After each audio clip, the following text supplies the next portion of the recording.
everybody!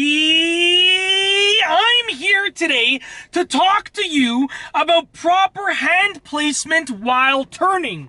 This will be a simple driving lesson, and I will be outlining the perfect and proper hand placement while turning if you want to make right and left turns safely.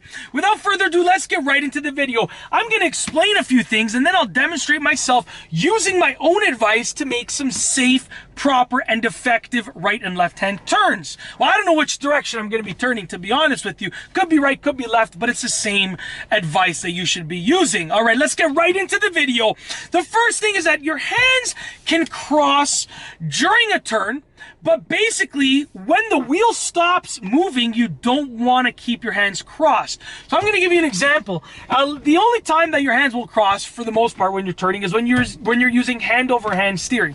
So if I was turning the wheel hand over hand, and I had my hands like this, and then I had to hold the wheel like this during the turn, I would remove this hand and uncross it. Okay, you don't want to remain crossed throughout the turn. You can cross your hands. Let's say I'm turning, you can cross your hands, but then the moment that the wheel stops throughout that turn, when you're holding the wheel in place, you got to uncross. So I can remove this hand and alter like that, let's say, right? You want to take the appropriate precautions, and I'll demonstrate, I will demonstrate all of this. And for the most part, your hand should be on either side of the 12 o'clock position during a turn, okay? So, and I'm sorry about the poor lighting. I can see in the viewfinder over here, I don't know if that's what it's called, in the little screen over here that I'm looking at, that it's kind of dark over here, but I promise the lighting will change when I start demonstrating. But basically, either of your hands should be on either side of the imaginary 12 o'clock position. You have your steering wheel, imagine like an analog clock, okay, which we know we don't use in this day and age, but you still got to know how to tell time. So an analog clock, that's 12 o'clock right here at the top center.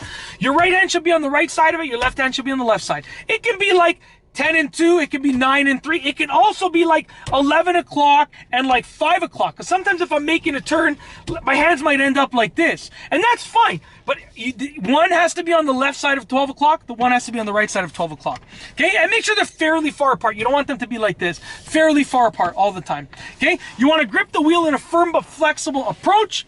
And these strategies will work with any steering method. And also there's one-handed steering, in which you gotta hold the wheel quite tightly when you're turning. So let's go ahead, let's demonstrate, because I need to change up this lighting, and I also want to show you exactly what to do. So we're gonna start driving. I'm gonna demonstrate the three main steering methods, which would be hand over hand. There's also like a shuffle steering method. And then there's the one-handed steering method, okay? So basically, and the shuffle steering, is also known as push-pull. Hand over hand is also known as cross steering. There's like different names for them, but basically you have hand over hand and you have like the push-pull method. So what I'm gonna do is I will make a left-hand turn over here, coming to a complete stop. So check this out. I'm gonna use hand over hand. My hands are crossed, but now I've uncrossed them for the turn. So like, it's okay for them to cross momentarily, but you gotta uncross them. You can't leave them crossed throughout the turn. Once again, I'll turn over here. We'll probably just end up maybe doing a loop over here. So once again, hand over hand, my hands are crossed. Now I've uncrossed them. The moment that you're holding the wheel in a holding the wheel for the turn, that's when you want to make sure your hands are uncrossed. It's okay if they're crossed temporarily, but you got to uncross them, okay? So now what I will do is I will use like a push-pull method, also known as, like I said, shuffle steering. So I'm going to use the push-pull, and you can see with this method, it's a little bit different, but basically my hands stay on either side of the 12 o'clock. They never cross, but it is like it is like an intermittent. There's a moment of pause when I'm using that steering method. So I'll use push-pull here again. Okay, as you can see right over there, they're different steering methods. They're good for different things, but my hand placement is that they're always on either side of the 12 o'clock, and I'm always trying to keep the wheel moving until I'm holding it. I don't want to be like, and then hold it. I'm trying to keep the wheel moving until I'm actually holding it. So what I'll do now is I'll do one more hand over hand. We're gonna make a right hand turn over here, hand over hand, but now we're holding uncrossed, and then we're releasing. So my hands are only crossed during the turning process. Once I'm done turning, once I'm holding the wheel for the turn, then I stop, I uncross them. So crossed, and now as I hold it, I uncross them. And conveniently, the majority of turns that you will take are placed so that it's easy for you to do that. You're not shifting your hands so much. Now we're gonna once again use the push-pull method.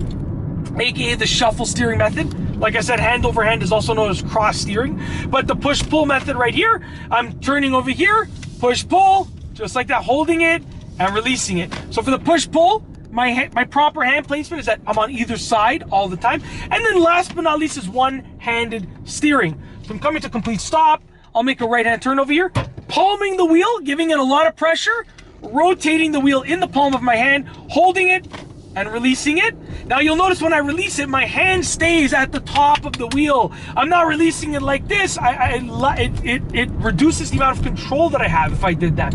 So my hand is staying at the top of the wheel. It's very important. It's a very important part of using one-handed steering. Now also, like I said, I'm gripping the wheel with a firm but flexible approach. I'm not like a robot hooked onto here like a statue. No, I have a firm grip of the steering wheel, but also my arms are flexible. If I need to swerve in an emergency, I can do that, okay? And it's very, very important, but that's essentially it. That is the basics of your proper hand placement while turning, and that is the basic driving lesson. Now, I tried to structure it where I could explain it all, and then I could demonstrate it. I apologize about the not so good lighting at the beginning of the video, but hopefully now, as it looks like it's great lighting, or decent enough at least, that hopefully you got the idea. The beginning was more about listening to me, and then once the lighting changed, it was more about watching me while listening to me, because obviously I never stopped talking, which you will especially know if you watch many of my videos or if you know me on a personal level. But that's basically it. If you like this video, please be sure to give it a thumbs up. Let me know what you think down below as a comment, and of course be sure to subscribe for more great car and driving videos just like this one. And that's all I have for you today. Thanks for watching.